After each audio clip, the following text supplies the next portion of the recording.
Magandang araw sa inyong lahat mga kapatid. Blessed Sunday and Happy Father's Day. It's June 21, 2020. Sa nakaraang mensahe ng Panginoon is from Genesis 1 to Genesis 4 ang buhay at ang paglikha ng sanlibutan at ang pamumuhay at pagsimula ni Adan at ni Eva at sa mga anak niya, si Abel, si Cain, at sa panahon ni Seth at sa mga anak nila ni Seth at sa Genesis 6. In Genesis 6, ang kasamaan ng tao. Pagpatuloy natin ang from Genesis, mga kapatid.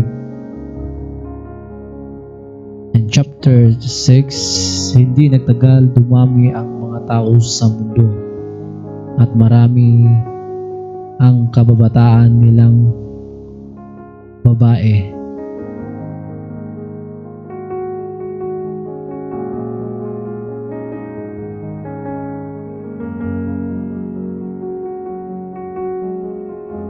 Nakita ng mga anak ng Diyos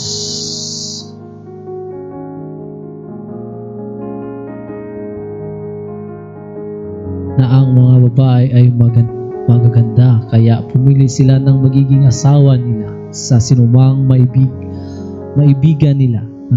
Ngayon, sinabi ng Panginoon, hindi ko papayagan mabuhay ang tao ng matagal dahil sila'y tao lamang. Kaya mula ngayon, ang tao ay mabuhay ng hindi higit sa 120 na taon. Nang panahong iyon, at kahit nitong huli ay mga kilalang tao, may mga kilalang tao na sa mundo na mula sa lahi ng mga anak ng Diyos na nagsipag-asawa ng magandang babae. Sila'y makapangyarihan at kilalang tao noon, unang panahon. In verse 5, nang makita ng Panginoon na ang ginawa ng mga tao sa mundo ay puro kasamaan lang at ang palagi nilang iniisip ay masama. Nanghihinayang siya at kung bakit ginawa pa niya ang tao sa mundo.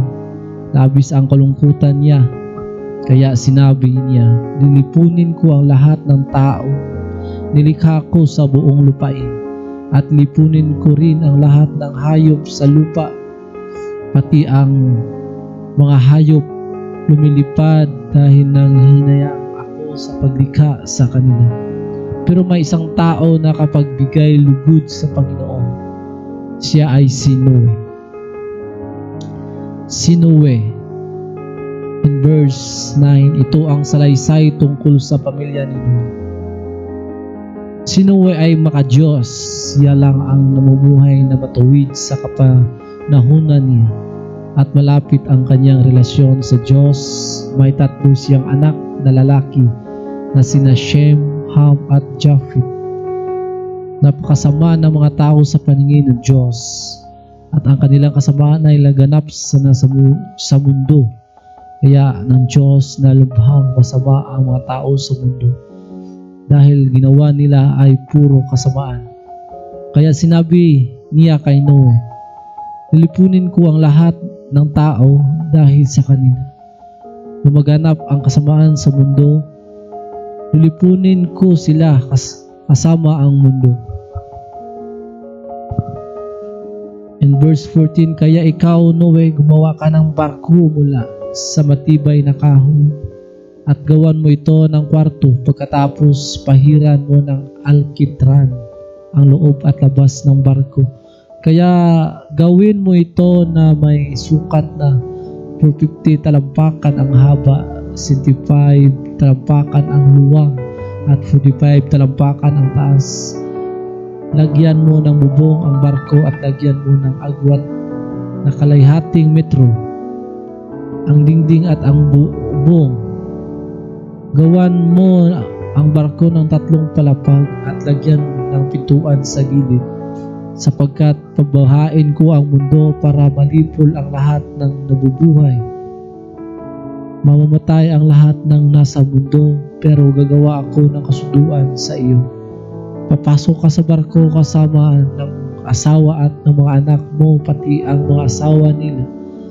Magpapasok ka rin ng isang lalaki at babae sa bawat uri ng hayop para mabuhay sila kasama mo. 2 sa bawat uri ng lahat ng hayop, mga lumilipad, lumalakad at gumagapang.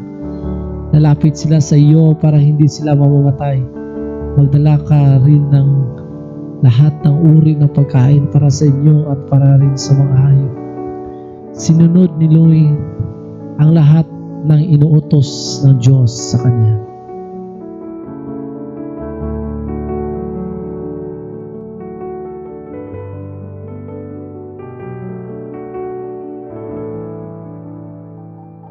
Ang baha. In chapter 7, sinabi ng Panginoon kay Noe, pumasok ka sa barko kasama ng buong pamilya mo, sapagkat sa lahat ng tao sa panahong ito, ikaw lang ang nakita kong matuwid. Magdala ka ng 7 pares sa bawat uri ng malinis na hayop, pero 1 pares lang sa bawat uri ng maruming hayop, at magdala ka rin ng 7 pares sa bawat uri ng ibon. Gawin mo ito para mabuhay sila sa mundo, sapagkat pagkatapos ng 7 araw mula ngayon, magpapaulan ako sa buong mundo sa loob ng 40 araw at 40 na gabi, para mamatay ang lahat ng nilikha ko. Sinunod ni Noe ang lahat ng inuutos ng Panginoon sa kanya. Nasa 600 taong gulang na si Noe nang dumating ang baha sa mundo. Pumasok siya sa barko kasama ang asawa niya, ang mga anak na lalaki at mga manugang para hindi sila mamamatay sa baha. Ayon sa inuutos ng Diyos kay Noe, pinasok niya sa barko ang bawat pares ng lahat ng uri ng hayop na malinis at marumi na lumalapit sa kanya. At pagkalipas ng 7 araw, bumaha sa mundo.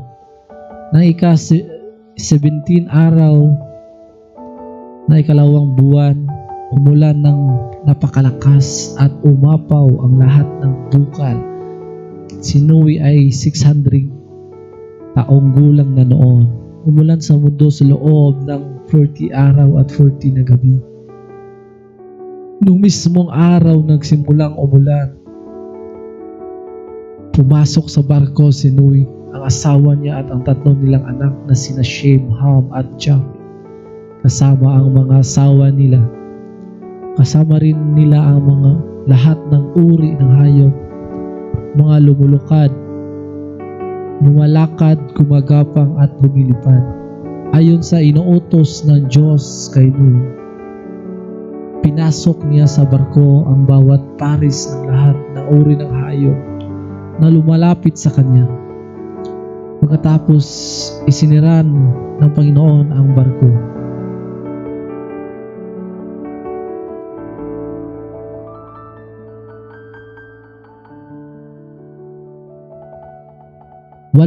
Walang tigil ang ulan sa mundo. Sa loob ng 40 araw, tumaas ang tubig hanggang sa lumulutang ang barko. Tumaas pa ng lubusan ang tubig hanggang matakpan ang lahat ng matataas na mundo, at hanggang umabot sa mga 7 metro ang taas ng tubig mula sa tuktok, ang pinakamataas na bundok. Kaya namatay ang lahat ng mga buhay, ang mga hayop na lumilipad, lumalakad, gumagapang at ang lahat ng tao. Namatay ang lahat na nabubuhay sa lupa, nalipol ang lahat ng tao at lahat ng hayop sa mundo. Si Noe lang at ang mga kanyang kasama niya sa loob ng barko ang hindi namatay. Bumaha sa mundo sa loob ng 150 na araw. In Genesis chapter 8, ang pagbaba ng baha. Hindi kinalimutan ng Diyos si Noe at ang mga kasama niyang hayop sa loob ng barko. Kaya pinaihip niya ang hangin sa mundo at dahan-dahang bumaba ang tubig. Tinakpan niya ang mga bukal at pinahinto ang ulan. Patuloy ang pagbaba ng tubig sa loob ng 150 araw at ng ika-17 araw na ika-7 buwan, sumadsad ang barko sa bundok ng Ararat. Patuloy ang pagbaba ng tubig at ng unang araw ng ika-10 buwan, nakikita na ang tuktok ng mga bundok. Pagkalipas ng 40 araw mula ng panahon, nakita na ang tuktok ng mga bundok. Binuksan ni Noe ang bintana ng barko at pinakawalan ang isang uwak, at ang uwak na ito paritong lumilipad hanggang sa patuloy na pagbaba ng tubig. Pinakawalan din Noe ang isang kalapati para malaman niya kung bumaba na ang tubig. Pero walang madapuan ang kalapati dahil natatakpan pa rin ng tubig ang buong mundo. Kaya bumabalik na lamang ang kalapati kay Noe sa barko. Dinapo ni Noe ang kalapati sa kamay niya at pinapasok sa barko. Pinalipas muna ni Noe ang 7 araw at muli niyang pinakawalan ang kalapati. Gabi nang bumalik ang kalapati na may dalang sariwang dahon ng olibo sa kanyang tuka. Kaya nalaman ni Noe na bumaba na ang tubig. Pinalipas muli ni Noe ang 7 araw pa at muli niyang pinakawalan ang kalapati, pero hindi na ito bumabalik. Noong unang araw, ang unang buwan, tuluyan nang bumaba ang tubig. Si Noe ay 601 na taong gulang noon. Binuksan niya ang takip ng barko. Nakita niya na tuyo na ang lupa ng ika-17 araw ng ika-2 buwan. Tuyong-tuyo na talaga ang lupa sa buong mundo. Sinabi agad ng Diyos kay Noe, "Lumabas na kayong lahat sa barko. Palabasin niyo rin ang lahat ng hayop para dumami sila at mangalat sa buong mundo." Kaya lumabas si Noe kasama ang kanyang asawang mga anak na lalaki at mga manugang niya. Lumabas din ang lahat ng hayop, mga lumalakad, lumilipad at gumagapang. Magkasama sila ayon sa kanilang uri. Naghandog si Noe. Gumawa si Noe ng altar para sa Panginoon. Pagkatapos kumuha siya ng isa sa bawat uri ng hayop na malinis, pati rin sa bawat uri ng mga ibon na malinis, at sinunog niya ito sa altar bilang handog sa Panginoon. Nang naamoy ng Panginoon ang mabangong samyo nito, sinabi niya sa kanyang sarili, "Hindi ko na muling sasumpain ang lupa dahil ginawa ng tao. Kahit alam kong makasalanan ang tao mula ng bata pa siya, hindi ko na talaga muling lilipunin ang lahat ng nabubuhay katulad ng aking ginagawa noon." Habang nagpapatuloy ang mundo, may panahon na pagtatanim at pag-ani. May taglamig at may tag-init. May tag-ulan at may tag-araw. At may araw at may gabi.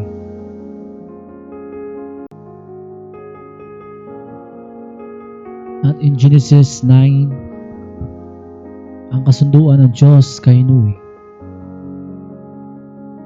Binasbasa ng Diyos si Noe at ang mga anak niya at sinabi, magkaroon kayo ng mga anak para dumami at mangalat kayo sa buong mundo.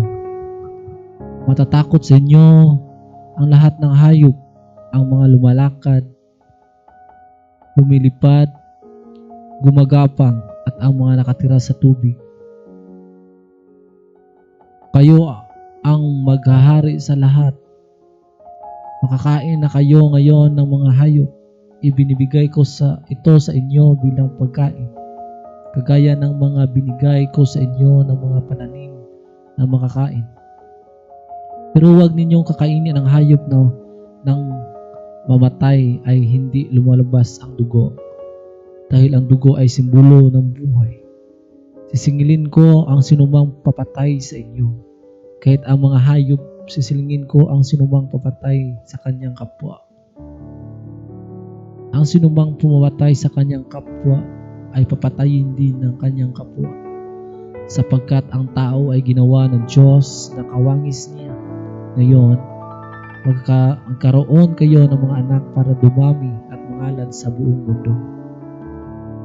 Sinabi ng Diyos kay Noe at sa mga anak niya, ito ang kasunduan ko sa inyo at sa mga lahi ninyo, at sa lahat ng nabubuhay sa mundo, pati sa lahat ng hayop na naging kasama ninyo sa barko. Hindi ko na muling lilipunin ang lahat ng nabubuhay sa pamagitan ng baha, at wala nang baha na mangyayari na parang malipol ang mundo. At sinabi ng Diyos bilang palatandaan ng kasunduan ko sa inyo at sa mga hayop at sa lahat ng kasunduan niyo pang mga henerasyon. Maglalagay ako ng bahaghari sa ulap. Sa tuwing gagawin kong maulap ang langit at litaw ang bahaghari, aalahanin ko agad ang kasunduan ko sa inyo at sa lahat ng uri ng hayop, na hindi ko na lilipunin muli sa pamagitan ng baha ang lahat na may buhay. Tuwing lilitaw ang bahaghari sa ulap, aalahanin ko agad ang walang hanggang kasunduan ko sa lahat ng may buhay sa mundo. Kaya sinabi ng Diyos kay Noe, ang bahaghari ang siyang palatandaan ng kasunduan ko sa lahat na nabubuhay sa mundo. Kaya naman pala, merong bahaghari katapos ng ulan. Ang mga anak ni Noe, in verse 18, ito ang mga anak ni Noe na kasama niya sa barko, sina Shem, Ham, at Japheth. Si Ham ang ama ni Canaan. Silang tatlo ang pinagmulan ng lahat ng tao sa mundo. Si Noe ay isang magsasaka at siya ang unang nagtanim ng ubas sa isang araw. Isang araw, uminom siya ng alak na mula sa ubas at nalasing. Nakatulog siya hubad sa loob ng kanyang tulda. Ngayon si Ham na ama ni Canaan ay pumasok sa tulda at nakita niyang hubad ang kanyang ama. Kaya lumabas siya at sinabi ito sa dalawang kapatid niya. Kumuha sina Shem at Japheth ng damit at inilagay sa balikat nila.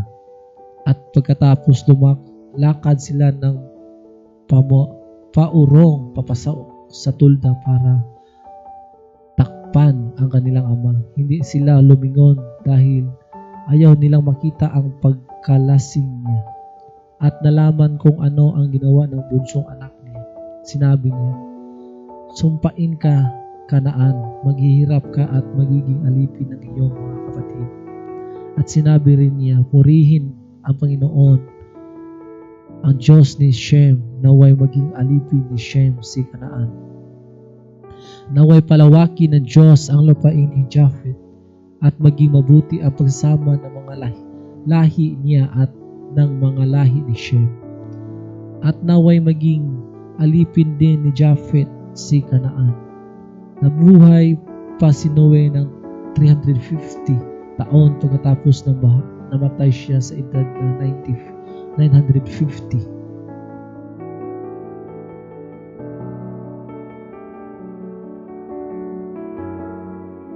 In Genesis 10, ang mga lahi ng mga anak ni Noe.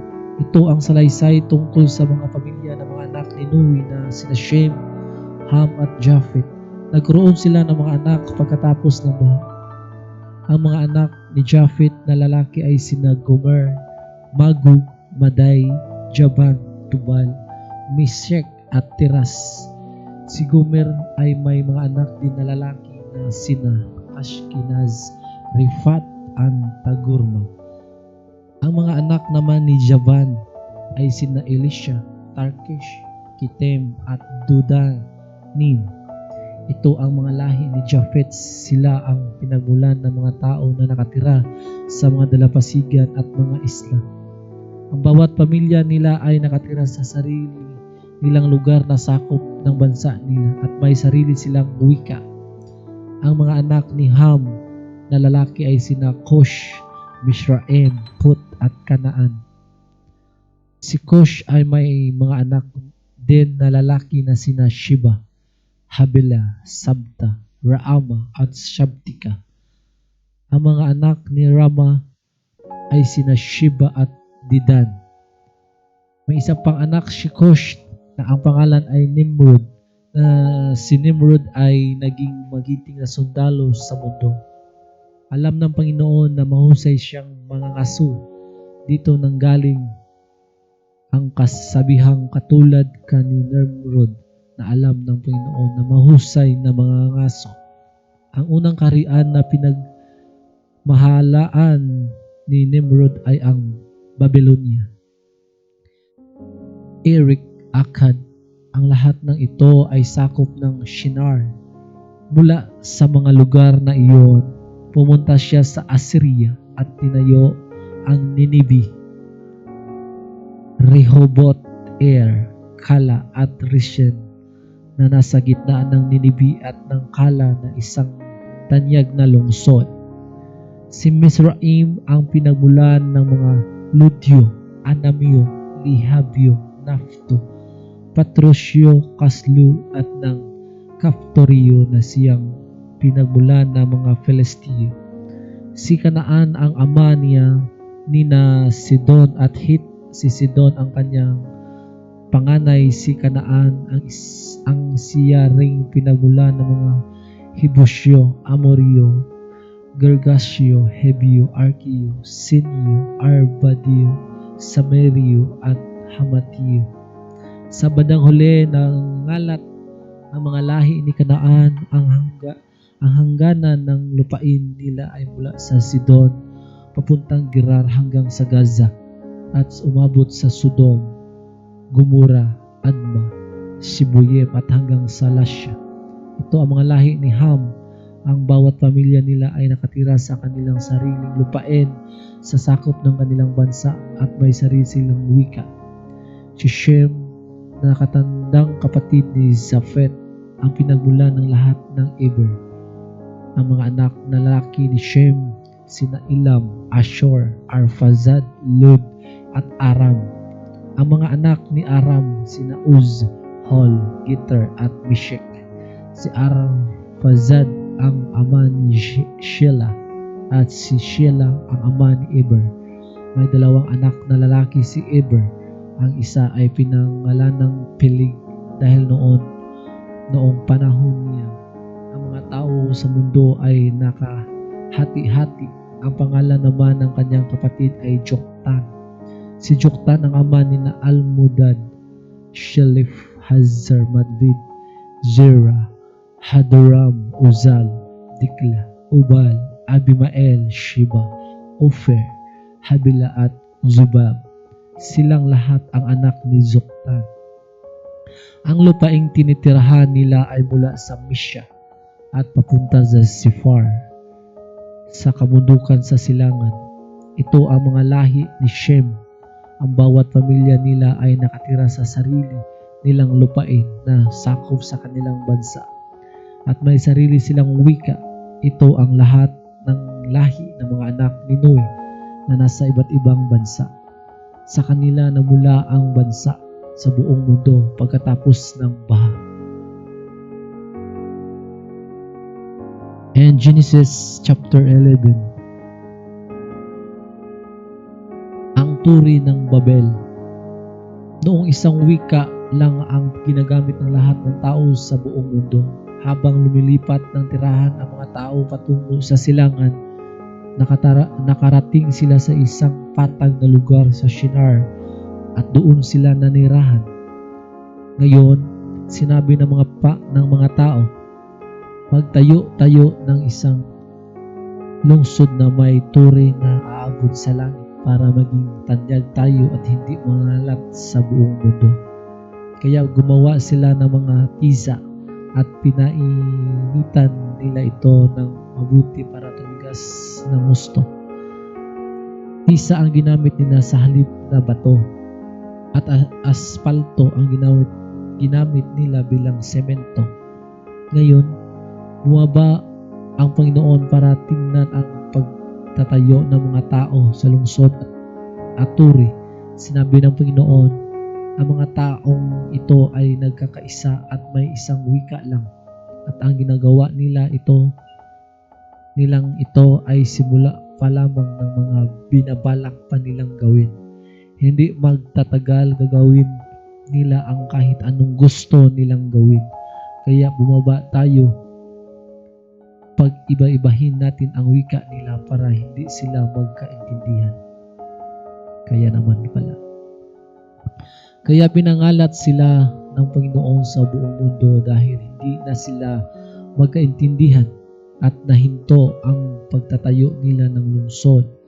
Ang lungsod na ito ay tinatawag na Babil dahil doon pinag-iba-iba ng Panginoon ang wika ng mga tao. At mula roon ay pinangalat niya sila sa buong mundo. Ang mga lahi ni Shem, ito ang salaysay tungkol sa pamilya ni Shem. 2 taon pagkatapos ng baha, nasa 100 taong gulang na noon si Shem nang isilang ang anak niyang lalaki na si Arphaxad. Matapos isilang si Arphaxad, nabuhay pa si Shem ng 500 taon at nadagdagan pa ang mga anak niya. Nang 35 taong gulang na si Arphaxad, isinilang ang anak niyang lalaki na si Shelah. Matapos isilang si Shelah, nabuhay pa si Arphaxad ng 403 taon at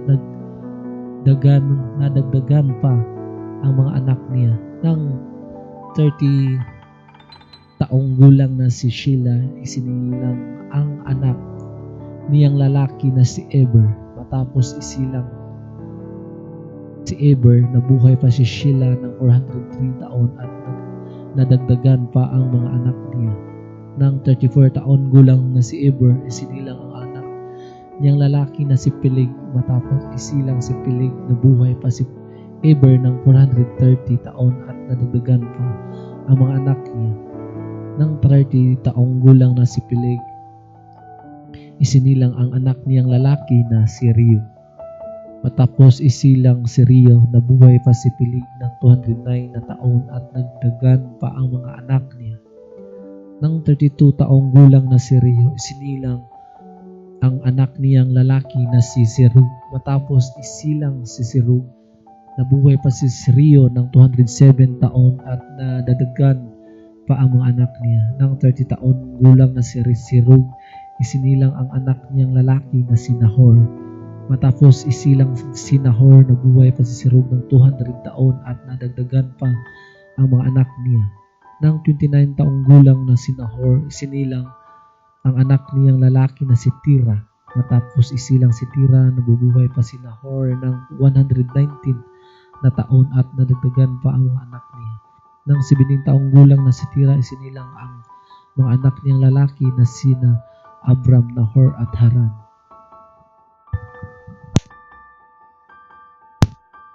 Ang mga lahi ni Tira.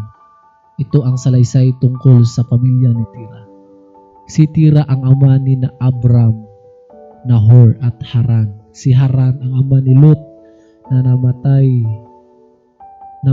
si Haran doon sa Ur, na sakop ng mga Kaldiyo, sa lugar mismo kung saan isinilang siya. Namatay siya habang buhay pa ang ama niyang si Tira. Naging asawa ni Abram si Sarai at si Nahor ay naging asawa ni Milka. Ang ama ni Milka at ng kapatid niyang si Iska ay si Haran. Si Sarai ay hindi magkaanak dahil siya ay baog.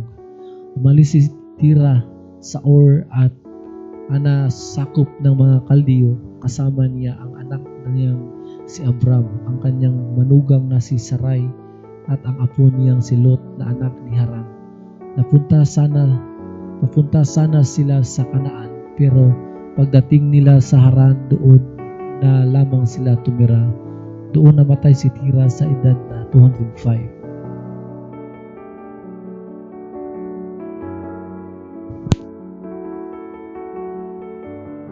In Genesis chapter 12, ang pagtawag ng Diyos kay Abram. Ngayon, sinabi ng Panginoon kay Abram, lisanin mo ang iyong bansa, ang mga kamag-anak mo at kahit ang sambahayan ng iyong ama, at pumunta ka sa lugar na ipapakita ko sa iyo. Gagawin ko kung isang tanyag na bansa ang lahi mo. Pagpapalain kita at magiging tanyag ang iyong pangalan. Sa pamagitan mo marami ang pagpapalain. Pagpapalain ko ang mamagandang loob sa iyo. Pero isumpa ko naman ang sumusumpa sa iyo. Sa pamagitan mo, pagpapalain ko ang lahat ng tao sa mundo. Kaya umalis si Abram sa Haran at pumunta sa Kanaan. Ayon sa sinabi ng Panginoon sa kanya, nasa 75 taong gulang na si Abram, sumama sa kanya ang pamangkin niyang si Lot. Kasama rin niya ang asawa niyang si Sarai at ang lahat ng ari-arian at aliping natipon nila sa Haran. Pagdating nila sa Kanaan, nagpatuloy sila hanggang sa nakarating sa malaking puno ng More roon sa Shechem. Nang panahong iyon, naroon pa ang Kananeo. Pagkatapos nagpakita ang Panginoon kay Abram at sinabi sa kanya, ang lupaing ito ay ibibigay ko sa mga lahi mo. Kaya gumawa ng altar si Abram para sa Panginoon.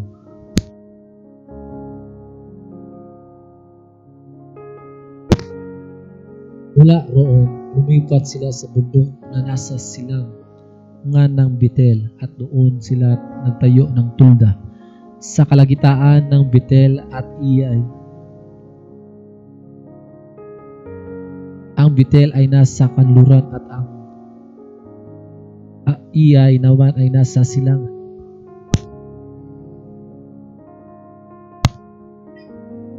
Gumawa rin doon si Abram ng altar at sumamba sa Panginoon. Hindi nagtagal, muli silang lumipat. Nagpatuloy silang paglalakbay papunta sa Negev. Pumunta si Abram sa Ehipto. Ngayon, nagkaroon ng matinding tagutom sa Kanaan. Kaya pumunta si Abram sa Ehipto para roon muna manirahan. Nang paparating na sila sa Ehipto, sinabi ni Abraham sa kanyang asawa, Sarai, maganda kang babae. Kapag nakita ka ng mga Ehipsyo, sasabihin nila na asawa kita. Kaya papapatayin nila ako para makuha kanila. Mabuti sigurong sabihin mo sa kanila na magkapatid tayo para hindi nila ako papatayin at para maging mabuti ang pakikitungo nila sa akin dahil sa iyo. Kaya pagdating nila sa Ehipto, nakita ng mga Ehipsyo ang kagandahan ni Sarai at nang makita siya ng mga opisyal ng Faraon, sinabi nila sa hari kung gaano siya kaganda. Kaya dinala ni si Sarai roon sa palasyo. Dahil kay Sarai naging buti ang pakitungo ng hari kay Abraham at binigyan pa siya ng mga tupa, kambing, baka, asno, kamilyo at mga alipin. Pero binigyan ng Panginoon ng nakakakilabot na karamdaman ang Paraon at ang mga tauhan niyang sa palasyo dahil kay Sarai. Nang malaman ng Faraon ang dahilan lahat ng ito, ipinatawag niya si Abram at tinanong, ano ba itong ginawa mo sa akin? Bakit hindi mo sinabi na asawa mo pala siya? Bakit mo sinabing magkapatid kayo? Kaya kinuha ko siya para maging asawa ko. Ngayon, ito ang asawa mo, kunin mo siya at umalis na kayo. Pagkatapos nag-utos ang paraon sa mga tauhan niya na paalisin na sila. Kaya dinala nila si Abraham palabas ng lupain na iyon at pinaalis kasama ang asawa niya at ang lahat ng ari-arian niya.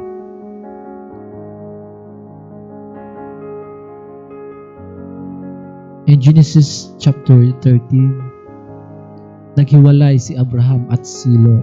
Mula sa Ehipto, pumunta si Abraham sa Negib kasama ang asawa niya at dala ang lahat ng ari-arian niya at sumama rin sa kanila si Lot.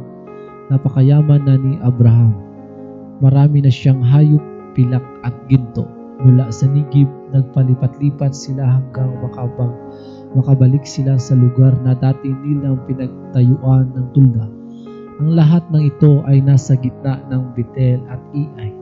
Dito rin sila unang nagtayo ng altar nang dumating sila sa Kanaan at muling sumamba si Abraham sa Panginoon. Si Lot na laging kasama ni Abraham.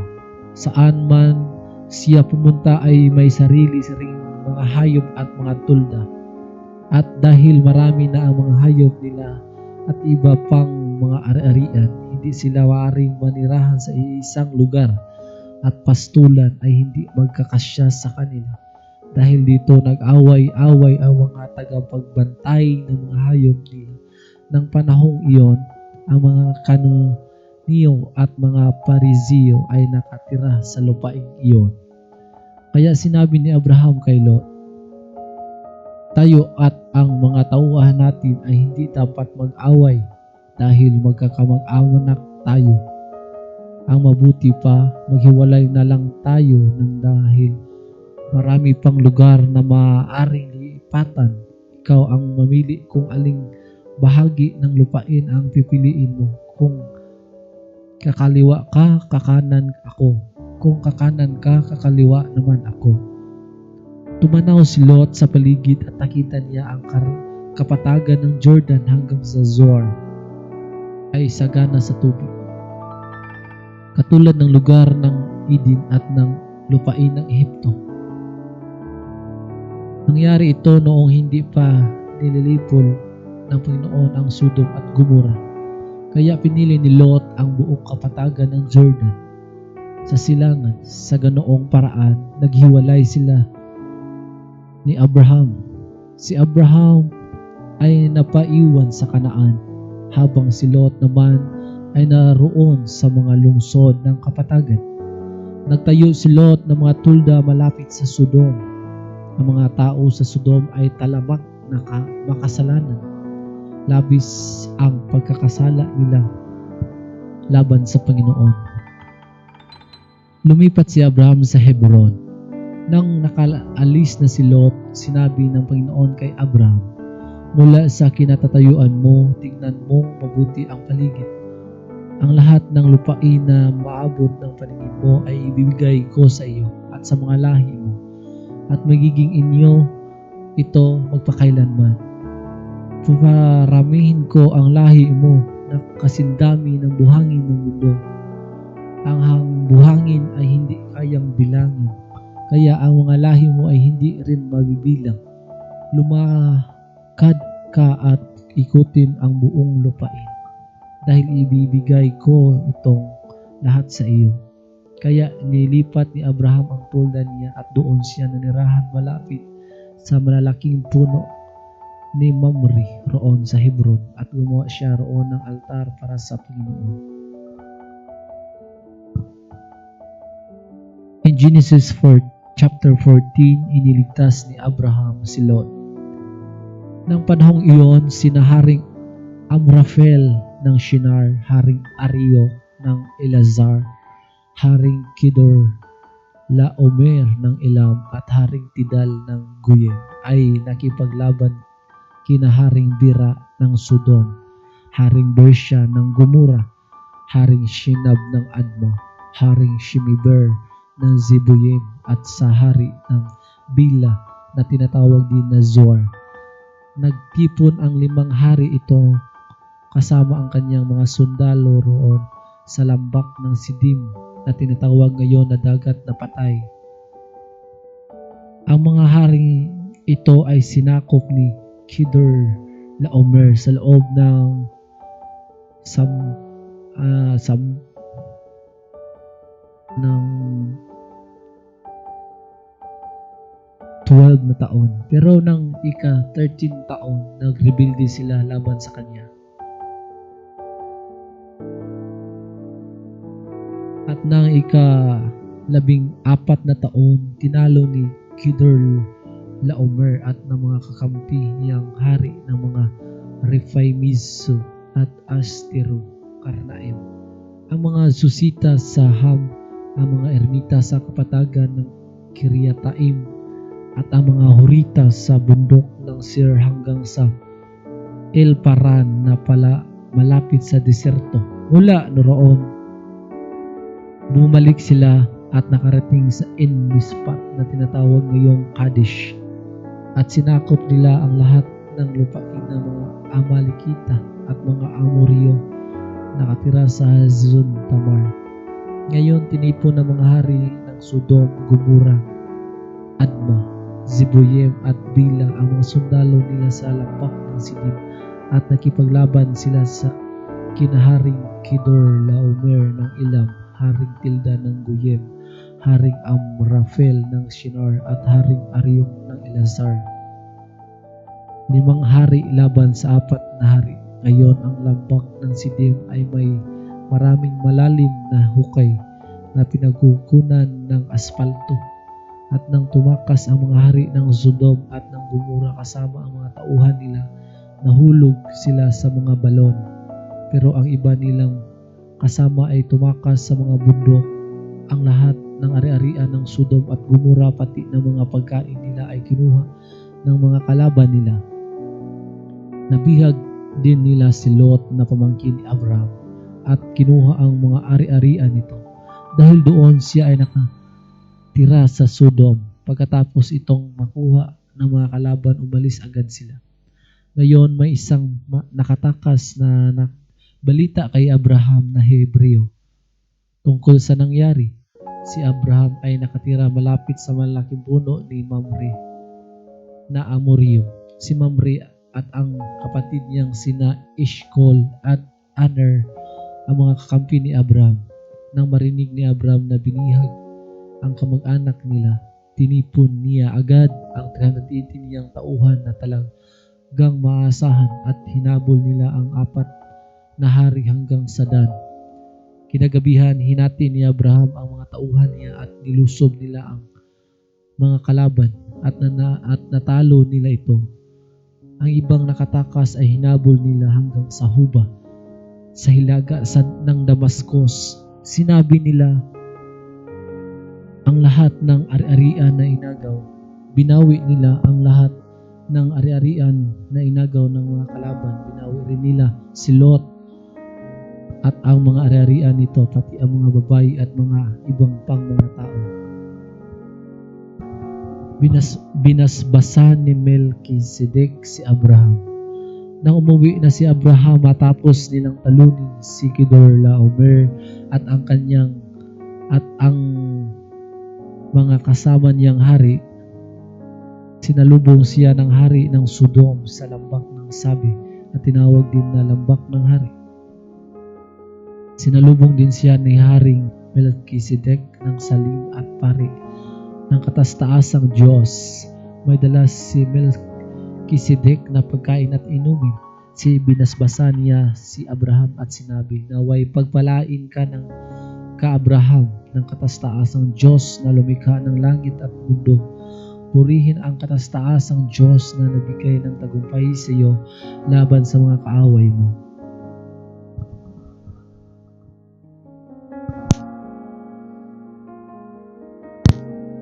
Pagkatapos ibinigay ni Abraham kay Melchizedek ang ikasampung bahagi ng lahat ng bagay na nakuha niya sa labanan.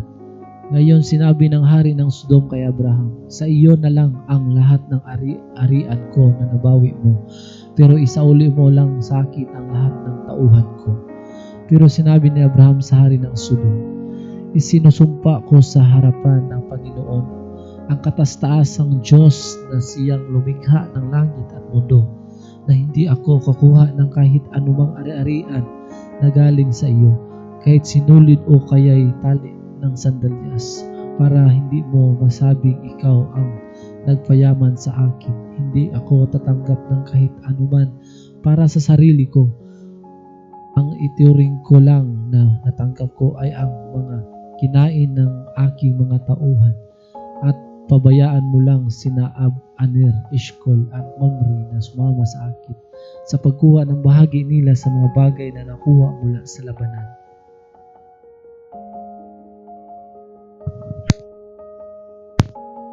At Genesis 15, ang kasunduan ng Diyos at ni Abraham.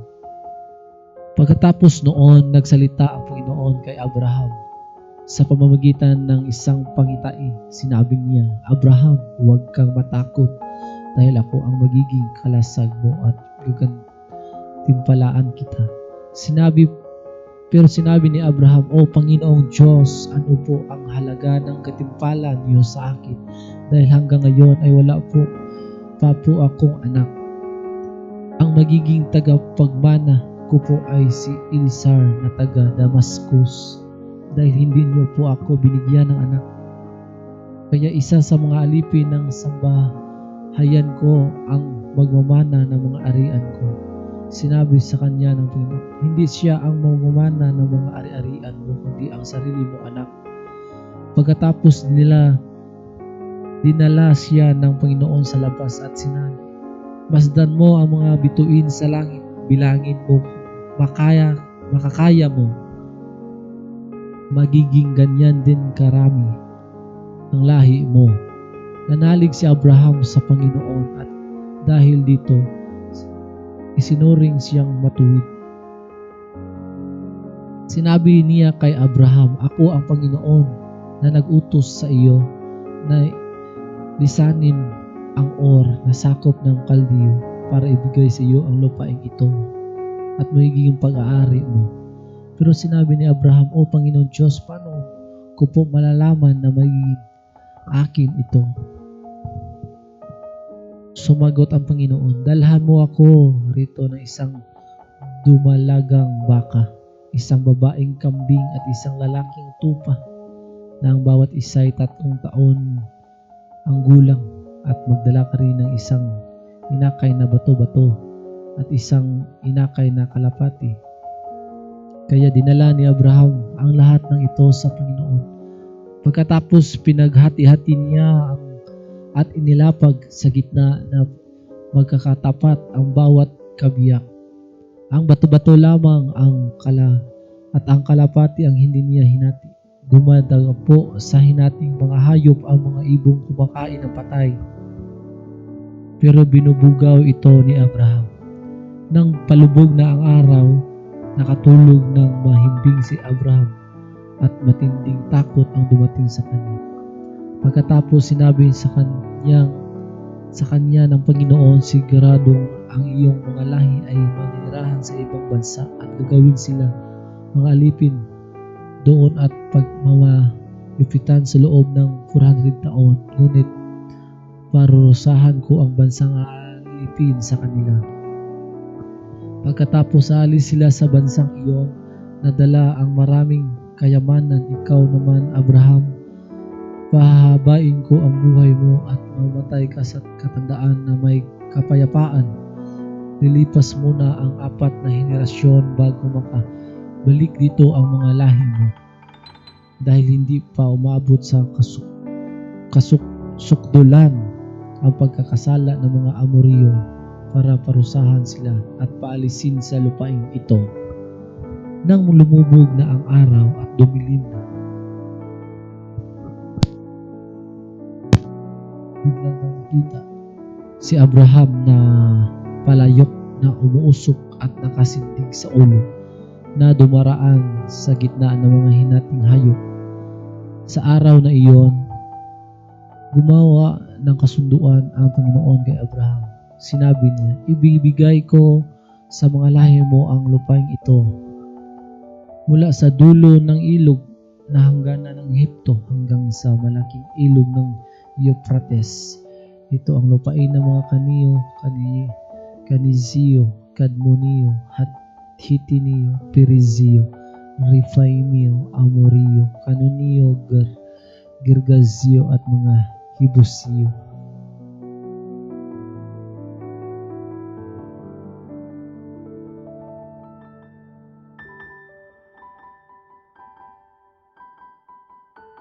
At yun lang muna sa chapter 15. Sa next video natin ay ang Genesis 16. At ito ay ginagawa ko para sa mga kapatid nating sobrang busy na wala ng oras magbasa ng mga Biblia. Ito ay marinig nyo, makikita nyo na ito ay galing sa salita ng Diyos na binabasa ko lamang at hindi ito ay gawa-gawa ko. Ito ay galing sa Diyos. Naway mabless kayo sa mga nabasa nyo at natapakinggan nyo ng salita ng Diyos. At muli, ako ay nagsasabi na may pagpapalain kayo ng Diyos na may kapal at ibigay sa Diyos at i-favor sa Diyos ang lahat ng mga magagandang